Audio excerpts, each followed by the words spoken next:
Welcome back to CBC News Network. There has been another deadly attack on Ukrainian civilians in Zaporizhzhia. A suspected Russian airstrike on a residential area has killed around a dozen people. CBC's Briar Stewart is in Zaporizhzhia, just steps away from where one of the missiles struck an apartment complex. Chris, where I am here is just in front of a building that was hit by a missile late last night. In fact, what Ukraine is saying is that 12 missiles hit this city.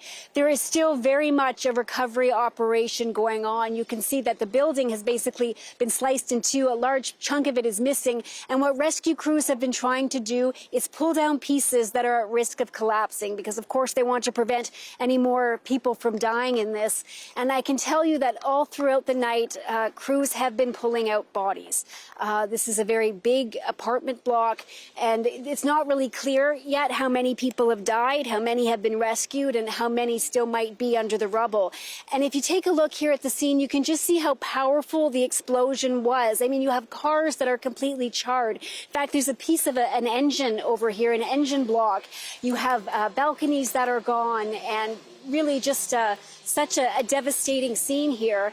And these are the rescue crews. I mean, there are dozens of rescuers here, and the job is immense. And not only do you have the rescuers, but we're going to stop and pan, and I want to show you what's going on behind me here.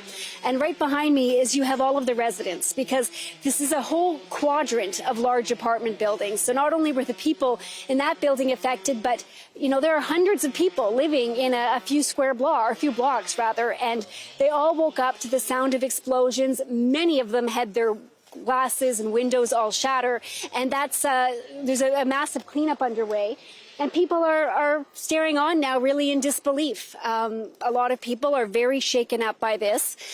This is an area of the city that has not been hit before. We know there's been a number of attacks in recent days. And we've been speaking to people here today that say, you know, they've tried to stay and tried to live through war and kind of put up with the risk and going to bed and waking up to the sirens every night.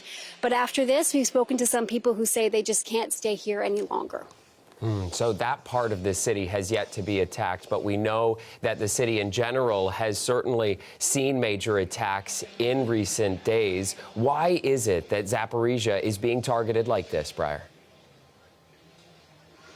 Many deadly attacks in recent days. In fact, this is the second apartment building that has been hit since Thursday. We were at the site of one on Thursday. 19 people died in that attack. 6 days before that, there was a missile strike on a busy market area. It was actually a checkpoint where people were going to cross into the occupied territories.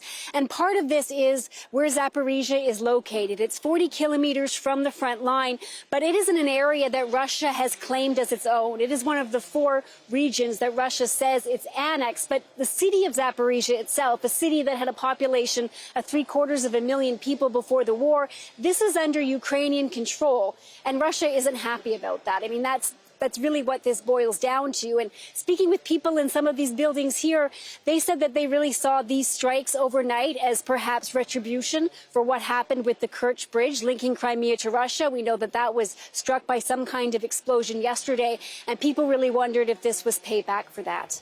And in the back of everybody's minds is likely the fact that there is that power plant not far away from this location in Zaporizhzhia. Can you tell us what is the latest on the situation there at that power plant? Well, we know that just the other day there was shelling and the main supply of power was cut off, that workers are working to restore that, and there's basically backup power generators now that are running to try and keep the reactors cool. But there is a high-level meetings going on right now between the International Atomic Energy Agency and Ukraine. We know that officials are headed to Russia to speak to people there as well, because what they really want to do is to set up some kind of protective perimeter around that plant. But they have been negotiating about this for quite some time.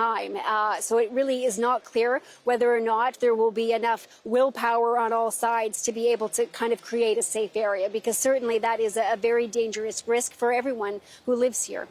CBC's Briar Stewart reporting from Zaporizhzhia, Ukraine.